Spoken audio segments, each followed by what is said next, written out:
Pada modul ini, kita akan membahas tentang perencanaan bibit. Pada materi perencanaan bibit, kita akan membahas mengenai 1. Penentuan lokasi persemaian. 2. Perhitungan luas persemaian, kebutuhan benih, kebutuhan alat dan bahan, serta kebutuhan tenaga kerja yang akan digunakan dalam proses pembuatan bibit. 3. Penyusunan tata letak atau layout persemaian dan tata waktu pembuatan persemaian. Penentuan lokasi persemaian. Persemaian adalah tempat untuk melaksanakan kegiatan pembibitan atau pembuatan bibit. Tempat untuk melaksanakan kegiatan pembibitan ada yang bersifat sementara dan ada yang permanen atau tetap.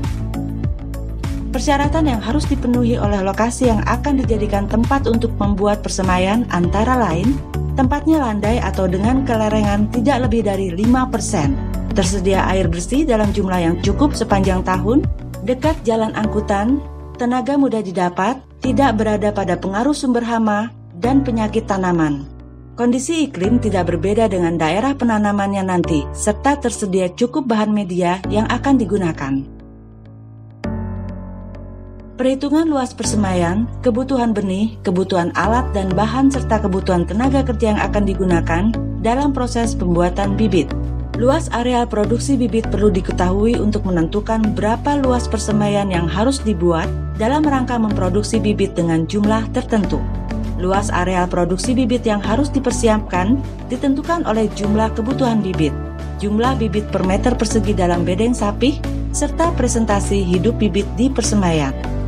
Kebutuhan benih dipengaruhi oleh berbagai faktor, seperti kebutuhan bibit untuk menanami areal dengan luasan tertentu dan jarak tanam tertentu, prosen daya kecambah benih yang digunakan, prosen kemurnian benih dan jumlah benih dalam 1 kg. Kebutuhan wadah ditentukan oleh jumlah bibit yang harus disediakan, ditambah perkiraan kerusakan wadah. Kebutuhan media ditentukan oleh ukuran atau volume wadah dan jumlah bibit yang digunakan. Kebutuhan tenaga kerja ditentukan oleh volume pekerjaan pada tiap tahap kegiatan di persemaian, serta kemampuan tenaga kerja dalam menyelesaikan suatu kegiatan dan waktu yang dibutuhkan untuk menyelesaikan pekerjaan. Selamat, Anda telah menyelesaikan materi pendahuluan tentang perencanaan bibit. Sampai jumpa pada materi selanjutnya.